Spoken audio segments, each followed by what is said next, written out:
Seguiremos innovando para hacer tus viajes más cómodos, seguros y las vías más ágiles.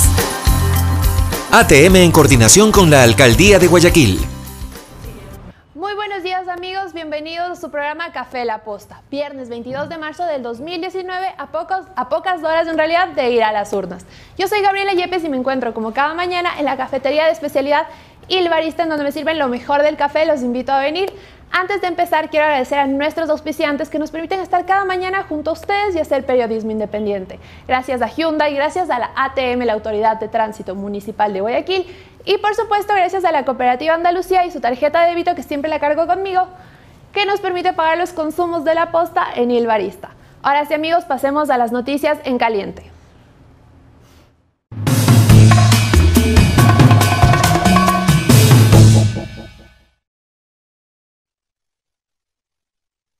Publica la carta de intención que firmó con el Fondo Monetario Internacional, pues para poder recibir los desembolsos, que en total sumarían 4.200 millones de dólares, tendremos que cumplir con ciertos compromisos. Entre ellos está reducir la masa salarial en un 3% cada año, lo que significaría alrededor de 1.000 millones de dólares de ahorro al gasto público. Entre otros puntos, ellos buscan aumentar la recaudación tributaria, pero a la vez quieren eliminar el impuesto a la salida de divisas. Otro punto importante que también dijeron es que invertirán más en proyectos sociales y por otro lado también concesionarán activos públicos por alrededor de 2.400 millones de dólares.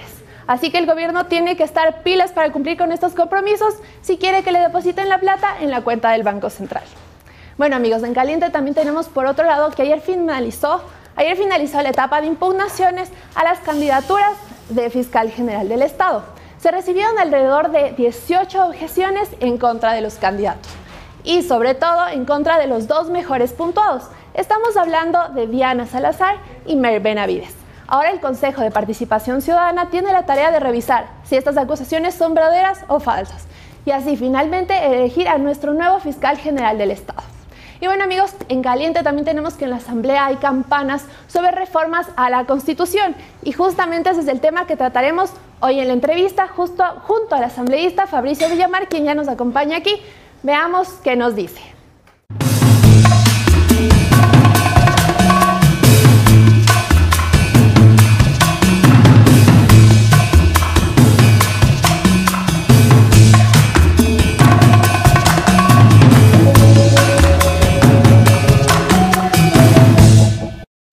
Gracias amigos por la entrevista. Estamos con Fabricio Villamar. Bienvenido Fabricio.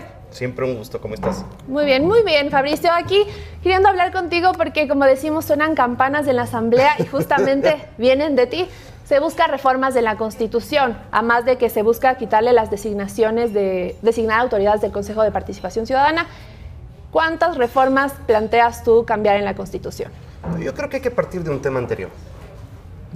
Y es que la necesidad de discutir sobre una reforma a la Constitución nace de un criterio generalizado de los ciudadanos de que el Consejo de Participación Ciudadana es un bodrio que le ha permitido a la gente vinculada al correísmo tomarse todos los poderes, nombrar a parientes, hacer todo lo que fue necesario para el encubrimiento. Controlar todo el aparato estatal, en definitiva. Entonces, a partir de eso, comienza esta discusión sobre cómo eliminar el Consejo de Participación Ciudadana o cómo sacarles algunas de las funciones que más les apetecerían a quienes quieren llegar a ese puesto. Y lo que me parece que tenemos que discutir es que si es que vamos a hacer una reforma a la Constitución, sí es el momento como para hacer una reforma de otros temas también, incluso por una noción de economía. Porque si es que vas a hacer una consulta que les lleve a los ecuatorianos a votar por un proyecto de reforma, de una vez discutamos algunos otros temas que me parece que son importantes y de eso se trata. Es decir, se abre la oportunidad de hacer una reforma mucho más amplia, pero que tiene que ser debatida por toda la sociedad. ¿Alrededor de cuántas reformas has planteado cambiar? Yo creo que hay que hablar de algunos conceptos. Me parece que uno de los conceptos sobre los que hay que comenzar a pensar es la corresponsabilidad de todos los ecuatorianos de sacar el país adelante. La segunda es cómo el andamiaje ideológico de esa constitución restringió el trabajo para los ecuatorianos y nos restringió además en nuestras posibilidades como república de intercambio comercial con el exterior. Creo que se abre una posibilidad de discutir también los temas de representación, calidad de la representación, tamaño de la representación, lo del Consejo de Participación Ciudadana, obviamente, entre otras cosas, ¿no? Perfecto, ¿te parece empezar con esto del Consejo de Participación Ciudadana que se ha oído antes? Okay. Muy bien, lo que tú planteas es que, y lo que plantean en realidad la mayoría, es que el Consejo de Participación Ciudadana ya no designa las autoridades de control. Pero si le quitamos esta función, ¿qué le queda al Consejo de Participación Ciudadana? Incentivar, como dicen, la participación ciudadana, que no me parece que debería venir de una institución. ¿Por qué no eliminamos de una vez este consejo? El Consejo de Participación Ciudadana en la Constitución del año 2008 es el sucesor de la Comisión de Control Cívico de la Corrupción de la Constitución del año 98. Y de lo que se quejaba amargamente siempre la Comisión de Control Cívico de la Corrupción era el no tener personería jurídica y el no tener elementos suficientes para poder ejercer la búsqueda de los responsables en casos de corrupción. Esas facultades sí las tiene el Consejo de Participación. La pregunta es, ¿van ahí cuántos? 13 años como institución. Desde 2008. ¿Qué casos de corrupción ha perseguido el Consejo de Participación? Ninguno. Es una institución que sirvió para ponerle al marido de la asambleísta tal, a la esposa del asambleísta tal, para nombrarle de fiscal al primo del expresidente que anda prófugo en alguna parte, para nombrarle en definitiva, para armar todo el andamiaje sobre el que se sustentó una estructura de esconder toda la corrupción anterior. Por lo tanto, esa es una institución que, teniendo un montón de actividades, a lo que se dedicó es a tapar los casos de corrupción. Por eso, ¿por qué no eliminarlo y de una vez cerramos esta... Es una posibilidad, y yo estoy pensando que la Asamblea tiene que debatir dos posibilidades. La una, la eliminación de esta institución, y la otra, el vaciamiento de algunas funciones que no debería tenerlas. Muy bien. Pero no puedo adelantarme en esto, es decir, yo creo que ese debe ser un tema que lo discuta la Asamblea. Y para que este tema llegue a la Asamblea tiene que existir una propuesta y tiene que ser debatida ampliamente por nuestro bloque, por nuestra organización, pero también con el resto del bloque. ¿Sí? Y digamos, ¿quién se encargaría de esta designación de autoridades?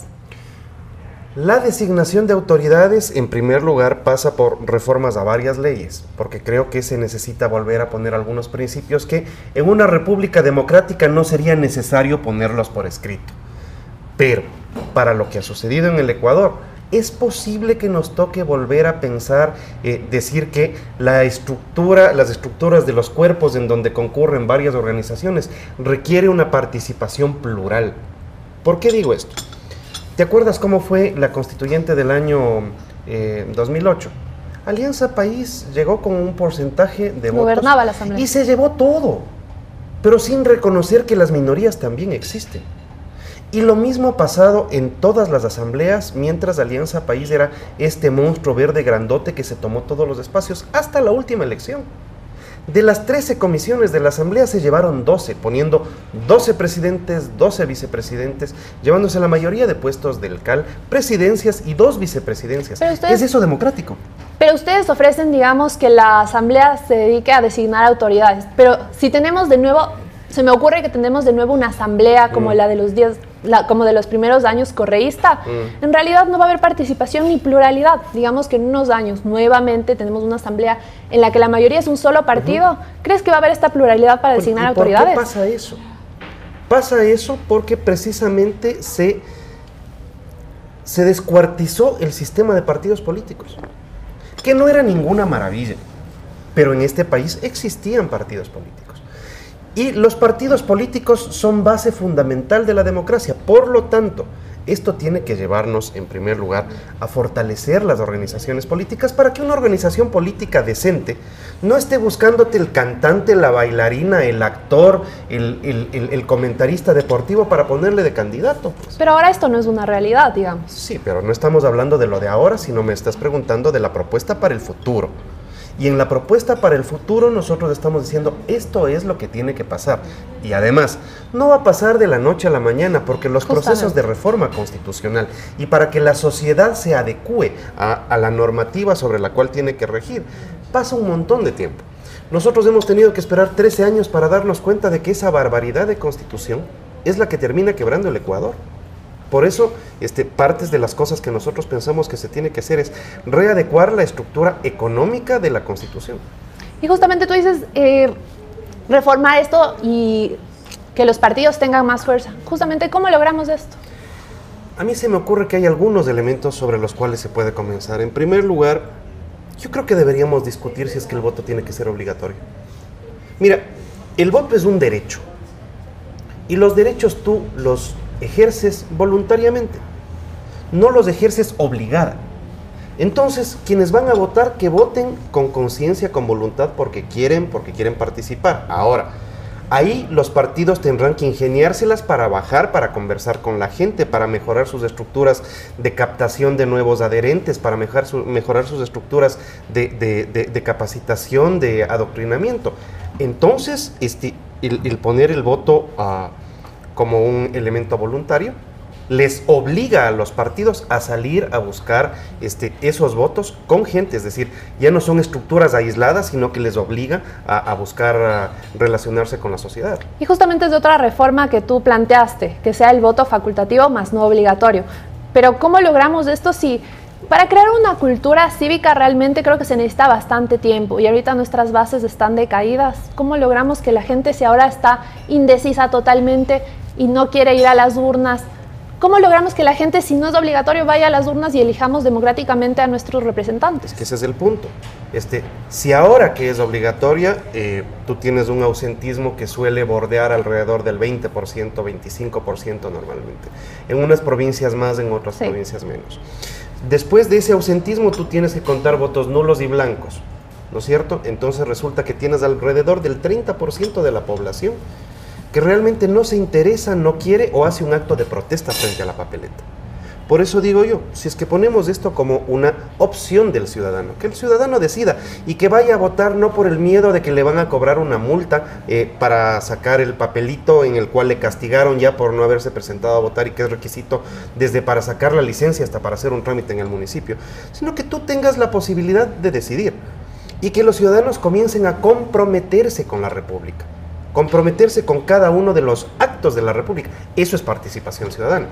Justamente ahora se me ocurre, en Chile decidieron hacerlo facultativo. Fue una caída tremenda y hasta ahora se siguen planteando si fue correcto hacerlo, porque más allá de que los partidos, puede existir partidos fuertes, la gente no siente esa obligación. Es realmente difícil que alguien tenga como te decía, ese sentimiento cívico. Sí, y ese ¿Qué pasaría en el Ecuador que ahora hay tanto ausentismo? No lo sé, porque nadie hace política con bola de cristal.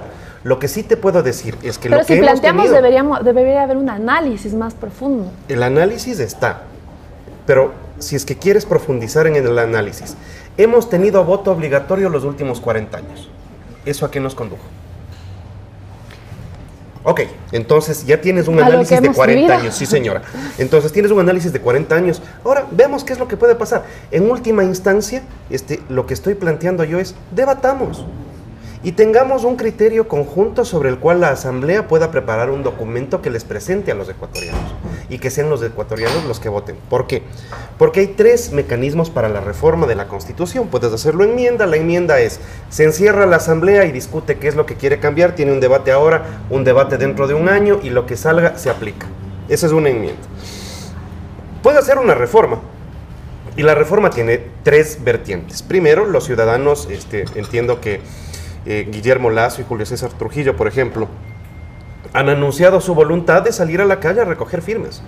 ¿Por qué? Porque con el 1% de firmas tú puedes pedir que se haga una consulta para hacer una reforma. El otro que tiene una capacidad de reforma es el presidente de la República. El presidente de la República puede plantear, hagamos una reforma a la Constitución y vamos a votar esto. Y adivina quién más puede. La Asamblea. Pero la Asamblea se ha estado abstrayendo de este debate. ¿Por qué? Porque siento que es un acto irresponsable, no te podría decir por qué. Pero en la práctica la Asamblea se queda de alguna manera atónita viendo cómo un grupo de ciudadanos plantean que hay que irse al voto nulo. ¿Para qué te vas al voto nulo? Para generar la noción de que esa institución está desprestigiada, entonces después del voto nulo se necesita hacer una reforma. Nuevamente, ¿la reforma por dónde tiene que venir? O por el 1% de los ciudadanos, o por el presidente de la República, o por la Asamblea. En lo personal, yo creo que esta debió ser una discusión que debió abordar la Asamblea hace bastante rato.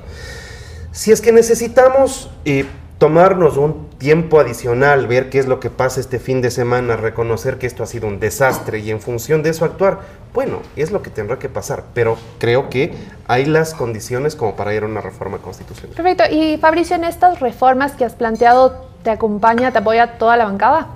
No, este es un tema que recién lo estamos proponiendo a la bancada, se lo ha entregado a la organización política en estos días y tenemos que discutirlo. Mira, nosotros tenemos una capacidad de propuesta, pero no tiene que ser una capacidad de propuesta de un asambleísta. Tiene que ser una capacidad de propuesta del bloque y que adicionalmente esté abierta a discusión. Si algo he criticado yo siempre son los poseedores de la verdad absoluta. Entonces, yo puedo tener una propuesta y que puede ser debatida, pero no necesariamente es la propuesta última que va a llegar a la Asamblea o sobre la cual se vaya a votar. Perfecto, ya hemos hablado de las designaciones del Consejo de Participación Ciudadana, hemos hablado del voto facultativo. Otra de las reformas que planteas es en el área del trabajo. Una de ellos es que los PPL, las personas privadas de la libertad, sean como autosustentables para ellos mismos. ¿Cuál es la propuesta? El otro día conversaba con la gente. Mira, hemos estado en época de campaña, ¿no? Entonces cuando sales y conversas con la gente, te encuentras con estos temas que a la gente le molestan. Dice, oiga, dígame por qué nosotros los que estamos afuera, trabajamos, producimos y pagamos impuestos, tenemos que seguirles manteniendo a esos que están presos, y si están presos por delincuentes. Y que no hacen absolutamente nada, y cuando salen siguen siendo delincuentes y posiblemente peores. Entonces, parte de los principios que se debería buscar es que quienes están privados de la libertad trabajen para su sustento. Me parece que ese es un tema que también tiene que discutirse. Mira, la Constitución garantiza que las personas privadas de la libertad tengan todos los elementos para su salud, para su reinserción, para su trabajo, para todo. Sí, ¿y cuál es el esfuerzo de ellos para la sociedad a la cual ofendieron? Entonces, ahí hay un elemento más de debate. Yo creo que eso también se tiene que conversar. Y suena muy bonito que los PPLs accedan a trabajo, pero ¿y en dónde, cómo y cuánto van a recibir? No sé, porque una reforma a la Constitución es eso, es dejar el marco general necesario para que después de eso se haga la legislación que va poniendo en orden el marco constitucional. Sobre si es que van a trabajar con máquinas o sin máquinas, van a ser textiles, van a ser industriales, o es que van a hacer cualquier cosa, eso habrá que verse después. Pero el principio general es, ¿está usted de acuerdo en que quienes están privados de la libertad por haber cometido un delito trabajen para poder satisfacer los costos que le generan al Estado por estar presos? Esa es la pregunta general. A partir de eso, si es que hay una respuesta afirmativa de los ecuatorianos, se puede comenzar a pensar en otros elementos de cómo se sostiene el sistema carcelario. ¿Pero no te parece que también debería haber un análisis anterior? Yo estaba conversando la otra vez con Ricardo Camacho y hablábamos del hacinamiento, que es un problema terrible en el Ecuador. Si existe hacinamiento, si no tienen dónde dormir, ¿dónde los ponemos a trabajar? Me parece que debería un poco apegarse a las reformas también a la realidad y saber si va a ser posible. Sobre todo con incluso los problemas económicos que tiene el Ecuador. No sé si podamos armar algunas fábricas para que trabajen los PPL. Entonces, ¿cuál es la otra posibilidad? ¿No hacer nada? ¿Mantener las cosas como están? ¿Dejar el texto constitucional como está? Claro, no, está muy bien ver posibilidades, pero también a medio adaptarse a la realidad, ¿no? Bueno, sí, o sea, adaptémonos a la realidad. Las cárceles están saturadas, ¿por qué? Porque resulta que la prisión es el último elemento al cual tú tienes que recurrir, pero en la administración de justicia. Entonces, donde deberías esperar que las cosas funcionen bien es en la administración de justicia.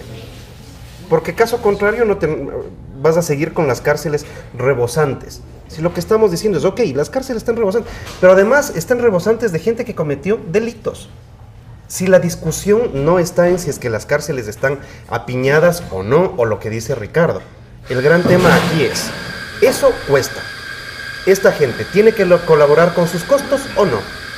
Mi posición es que ese es un tema de debate. Todo lo que estamos conversando es un tema de debate. Claro que sí, sería maravilloso que suceda. Otro punto dentro del trabajo es, planteas también que exista trabajo por horas. ¿Cómo sería este mecanismo?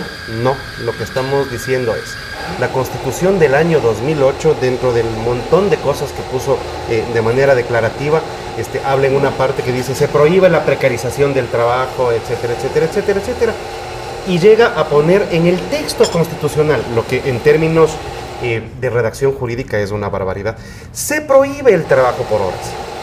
Bueno, eso en términos declarativos sonaba bastante bien. Ahora, tú tienes una población con una altísima falta de empleo en este momento. Y la gran pregunta que hay que hacerse ¿es mejor el trabajo por horas o no tener trabajo?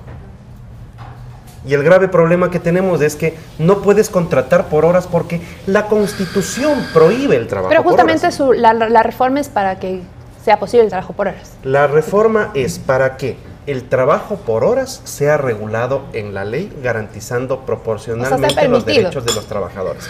Es cambiar el concepto constitucional que nos ha llevado a tener un montón de gente sin trabajo. La pregunta nuevamente sobre esto, así como hacíamos este ejercicio de hacernos una pregunta anterior. Ahora ¿es mejor tener trabajo por horas o no tener trabajo? Si mantenemos el concepto de la Constitución es no tener trabajo.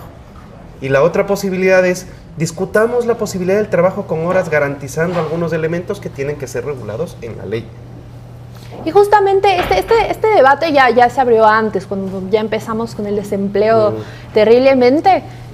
Y lo que mucha gente se pregunta es, ¿puede haber, no sé, algún empresario medio vivo que diga, sí, ahora me permiten hacer el trabajo por horas, pago menos? ¿Va a haber afiliación al IES en este caso también? Tendría que.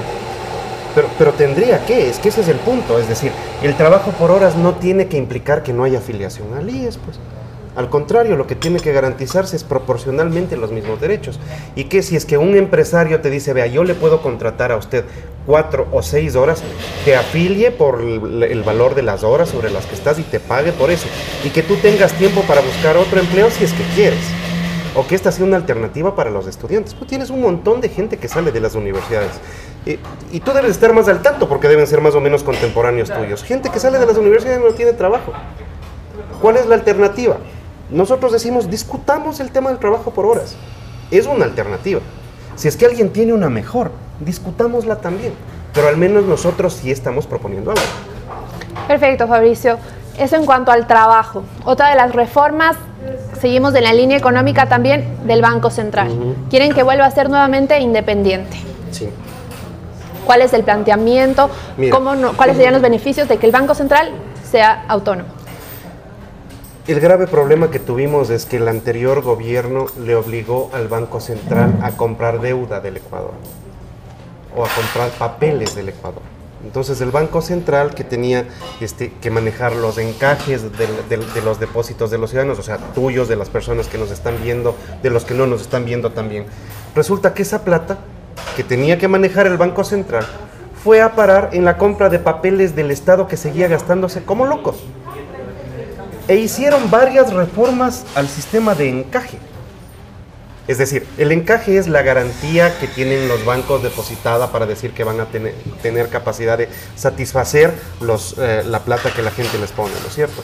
Bueno, finalmente podemos tener un banco que por satisfacer los pedidos del presidente de la República de turno termina llenándose de papelitos sin garantizar los depósitos de la gente. Entonces decimos, la banca central ecuatoriana tiene que estar exenta de las presiones políticas. Y por eso decimos que tiene que haber un banco central que tenga autonomía administrativa y técnica para que pueda llevar adelante lo que tenga que llevar adelante para cuidar la economía del Ecuador sin influencia del gobierno de turno. Si no me equivoco, la Constitución del 98, por ejemplo, planteaba la posibilidad de conformar este tipo de instituciones con periodos diferentes de los presidenciales. Entonces te duraban 6 años y cambiabas parcialmente, de tal manera que el nuevo presidente podía tener una voz, pero no tenía la influencia completa en estas instituciones. Y estas instituciones se dedicaban a cuidar la economía de la República independientemente de quién sea el presidente. Por eso decimos, el Banco Central tiene que ser una institución que esté al servicio de la economía de los ecuatorianos y no de la ideología del presidente de turno. Justamente para contextualizar un poco, ¿te parece si vamos detallando las consecuencias que tuvo que este Banco Central se convierta tal vez en una segunda caja chica del Estado? ¿Fueron las consecuencias? Bueno, es que ese es el punto. El Banco Central se dedicó a darle liquidez al gobierno nacional, pero darle liquidez a punta de utilizar los recursos de todos los ecuatorianos. Mira, la plata que está en los bancos no es plata de los bancos, es plata de los depositantes, ¿no es cierto? La plata que está en el IES no es la plata del IES, es la plata de los afiliados. Y la plata que estaba en el Banco Central era plata de los ciudadanos para poder garantizar lo suyo mismo por medio de un banco. Pero la administración del Banco Central lo que hizo es utilizar estos recursos para satisfacer los intereses y caprichos del anterior presidente de la República, debilitando las posibilidades reales de los ciudadanos de que si un día quieren todos retirar su plata puedan hacerlo. Entonces, sí me parece que ese es el tipo de cosas que hay que garantizar. Y justamente estaba leyendo esta carta de intención que ya se hizo pública, que se firmó con el FMI. Entre las propuestas, entre los compromisos que tiene el Estado es hacer independiente nuevamente al Banco Central. ¿Crees que aún ya firmado este compromiso es necesario reformarlo en la Constitución? A ver, lo que pasa es que en la Constitución el Banco Central sigue siendo una dependencia del Ejecutivo. Entonces, puedes tener una muy buena voluntad de quienes hacen gobierno en este momento, pero si es que el precepto constitucional es diferente, entonces resulta que es una buena intención de este gobierno, no necesariamente del siguiente o del siguiente o del siguiente. Esa es la importancia de tener los preceptos constitucionales porque los hacen mucho más rígidos y difíciles de cambiar en el tiempo. Entonces lo que decimos es, el Banco Central no tiene que estar a las órdenes del presidente, tiene que estar a las órdenes de la República del Ecuador. Perfecto, Mauricio, me gustaría pasar una parte importante que mencionaste al inicio dentro de los temas que se va a tratar. Es esto del legislativo. ¿Deseas otro café? Sería buenísimo. ¿Me ayudan con otro café, porfa, americano? Gracias. Bueno, Mauricio, como te comentaba, sigamos. Otro punto importante que tú decías es bajar el número de legisladores. ¿Cómo se plantearía esta propuesta? A ver, creo que es importante discutir sobre la representación en el Ecuador, sobre el número de los representantes en el Ecuador. Y esta es una cosa compleja, porque tiene que ser aprobada por los legisladores en el camino que nosotros estamos presentando, para poder acotar la representación. Ahora, ¿cómo se constituye la Asamblea? La Asamblea tiene 6 representantes por las circunscripciones del exterior, la Asamblea tiene 15 asambleístas nacionales y la Asamblea tiene un mínimo de 2 representantes por provincia y tiene representantes en función de la población que vive en esa provincia. Nosotros estamos diciendo que deberíamos tener un representante por cada 250.000 o fracción que supere los 200.000. Eso nos permite hacer una reducción de la asamblea de los 137 legisladores. Podríamos llegar más o menos alrededor de 105, 106, y reducir de los 15 nacionales, bajar 5 y quedarnos con 10 nacionales. Tendrías una reducción de más o menos del 20% de la asamblea. 105 dices que quedarían sí, alrededor de 105. Bajarían como 30 y pico, 32. Algo así. ¿Cuánto ahorraría esto al país? Alrededor de 8 millones de dólares al año. ¿Ya? Ahora, acuérdate de una cosa, la población va a seguir creciendo.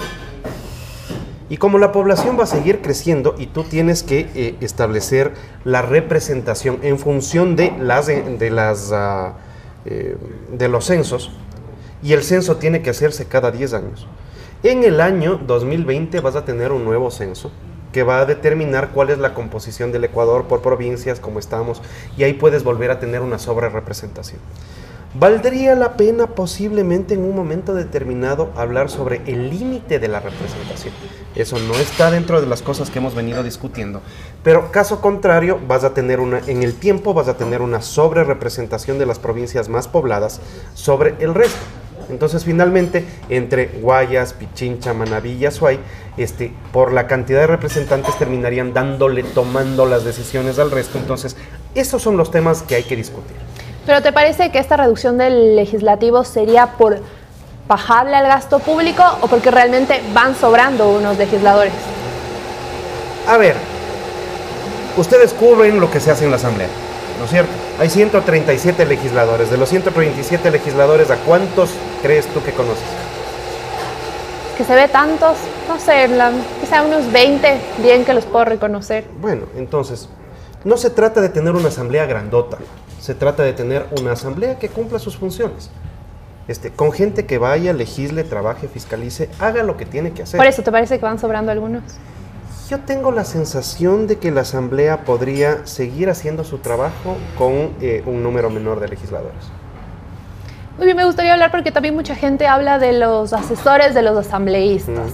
¿Cuántos asesores tiene un asambleísta ahora? 2. ¿Son necesarios, totalmente necesarios los 2? Totalmente necesarios. ¿A qué actividades exactamente se dedican? Lo que hace un asesor, es decir, tú tienes que hacer una revisión permanente de la legislatura, de la realidad nacional, tienes que hacer una búsqueda de información permanente. Entonces, esto también requiere un análisis histórico. Mira, yo fui empleado de la Asamblea Nacional cuando se llamaba Congreso, y en esas épocas cada diputado tenía alrededor de 8 personas trabajando en su despacho.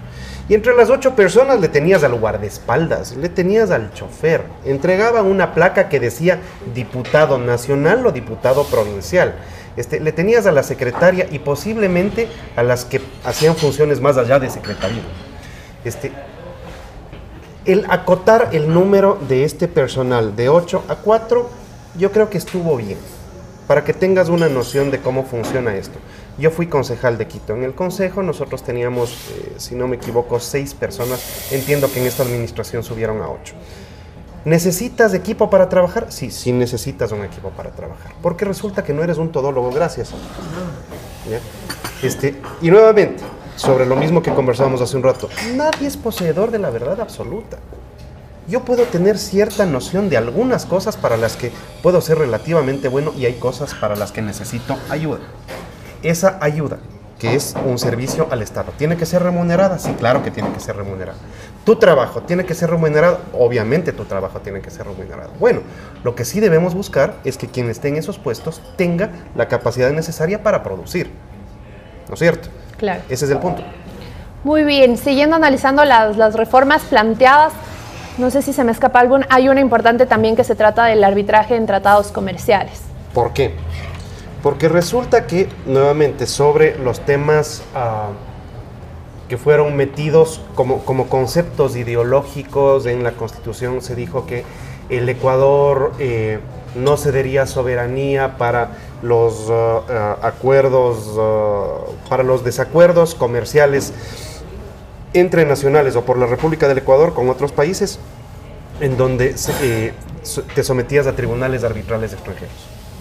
¿No es cierto? Y este es un precepto que consta en la Constitución. Y sin embargo, cuando hicieron el contrato de preventa petrolera con los chinos, ¿qué es lo que pasa si es que se incumple ese contrato de preventa? Lo tienes que solucionar en alguna parte del Reino Unido. Y mientras esto sucedía, la Asamblea, en los últimos días del anterior gobierno, denunció más de 12 tratados bilaterales de inversión. La denuncia implica notificarle al otro país que ya no quieres tener un acuerdo comercial con ellos. Eso nos hizo el gobierno de Correa.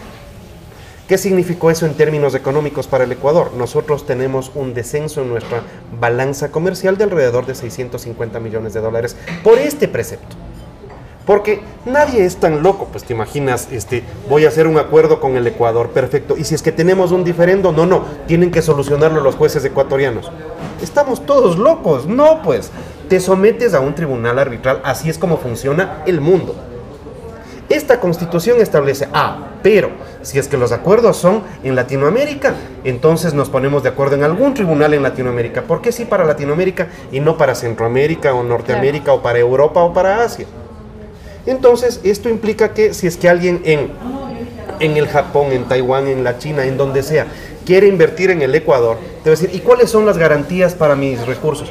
Ninguna. Si es que tenemos un conflicto, se lo soluciona en el Ecuador. ¿Va a venir la gente a invertir acá? No, pues. Ese es el tipo de cosas que se tienen que discutir también. Perfecto, Fabricio, hemos hablado de las reformas. Ahora, hablado de todo. De todas las reformas y de todo. Ahora, ¿qué esperas? ¿Que estas reformas sean aprobadas? ¿Tienes fe en que sean aprobadas? No, yo creo que lo que estamos planteándonos ahora es la necesidad de abrir un debate. En primer lugar, dentro de mi bloque, dentro de mi organización, luego con otras organizaciones y luego en el Pleno. Nuevamente, yo creo que la Asamblea no puede abstraerse de un proceso de reforma constitucional. Pero si es que ya nos vamos a meter en una reforma constitucional, que no sea solamente por el CPC. O sea, me parece que eso es un error y un desperdicio. De una vez vamos a discutir estos otros temas y otros más que pueden salir en los próximos días o en las próximas semanas. Lo importante es, si es que estamos con la decisión, con la voluntad y entendemos que el camino es la reforma, ¿qué implica la reforma? Nosotros podemos trabajar en el texto, pero la decisión tiene que ser consultada a los ecuatorianos. Y los ecuatorianos tienen que decirte, sí, ¿sabe qué? Sí quiero reformar el Consejo de Participación Ciudadana. ¿Sabe qué? Sí creo que el Ecuador tiene que reconocer los tratados internacionales con sistemas de arbitraje y mediación internacional. ¿Sabe qué? Sí creo que se tiene que reducir el número de asambleístas. Entonces son los ciudadanos los que terminan tomando la decisión. Lo que sí es importante es que sobre estos que son temas de trascendencia nacional, al menos existe un debate. ¿Crees que ahora el debate en la Asamblea actualmente puede ser democrático o te parece que va a haber partidos o bancadas que le van a frenar? A pesar de que sea una buena reforma, tal vez la vayan a frenar por temas más políticos. Es posible, pero nuevamente, ¿cuál es la otra alternativa? No hacerlo. Para mí esa no es una alternativa. Mira, yo creo que durante mucho tiempo la Asamblea fue el cuarto de los mandados del presidente de la República. Si ahora en cambio puedes tener una asamblea que tiene una capacidad de propuesta, que tiene una capacidad de combate de la corrupción hacia afuera y hacia adentro también. Porque hemos pasado por momentos muy fuertes durante este tiempo, pero siguiendo exactamente el mismo principio. ¿Cuál era la otra posibilidad? Saber que hay diezmos y no combatirlos, porque eso resulta que es vergonzoso. No, pues, o sea, tienes que limpiar la asamblea de ese tipo de gente. Y las instituciones como el Consejo de Participación Ciudadana, por ejemplo, que durante los años anteriores fueron un escondrijo de malandros que les permitió nombrarse entre parientes y captarse todas las instituciones, evidentemente tienen que ser reformadas. Perfectamente, Fabricio, y eso es justo lo que esperamos, una asamblea democrática, pluralista, transparente, y eso en realidad está en manos de ustedes, los asambleístas. Y de los ciudadanos. Porque resulta que quienes llegan a ser asambleístas no llegan por la gracia divina, pues llegan por el voto de los ecuatorianos. Pero llegan por un voto de confianza, digamos, y está en ustedes cumplir, sí, ¿no? O sea, pero la gente que llega, un poco también sobre lo que tienes que trabajar es sobre la calidad de la representación. Entonces te encontrarás que mucha gente te dice, es que para ser representante tal, mínimo tendría que tener PhD. ¿Para qué te sirve un philosophical degree para garantizarte tu conducta ética? Para nada. Y tú puedes encontrar gente que no tiene título, pero en cambio es un gran trabajador en la asamblea. O tú puedes encontrarte gente con títulos de Lovaina y de Chicago que terminan prófugos de la justicia. Entonces, no es tanto el tema de qué tantos estudios tienes, sino si es que los ciudadanos van a elegir a alguien y ese alguien es propuesto por los partidos. Los partidos tienen una responsabilidad con los ciudadanos de proponer a los mejores. Perfecto, es una tarea compartida, como has dicho. Gracias, Fabricio, por acompañarnos. Hemos hablado de las reformas, esperaremos ver qué ocurre con esto, sobre todo con el debate. Y muchas gracias a ustedes, amigos, por quedarse conectados con nosotros. Estamos a pocas horas de ir a las urnas, es nuestra responsabilidad. Enterémonos quiénes son los consejeros, a quiénes elegirlos. Y hagámoslo bien porque ellos van a ser quienes deciden autoridades y quienes van a estar. O la posibilidad de votar nulo, que también existe. Pero de todas formas va a haber, no sabemos si gana el nulo, pero digamos que de todas formas si votamos nulo pueden llegar consejeros y no sabemos de qué calaña. Entonces, amigos, muchas gracias, que tengan un excelente fin de semana y el domingo a votar. Gracias.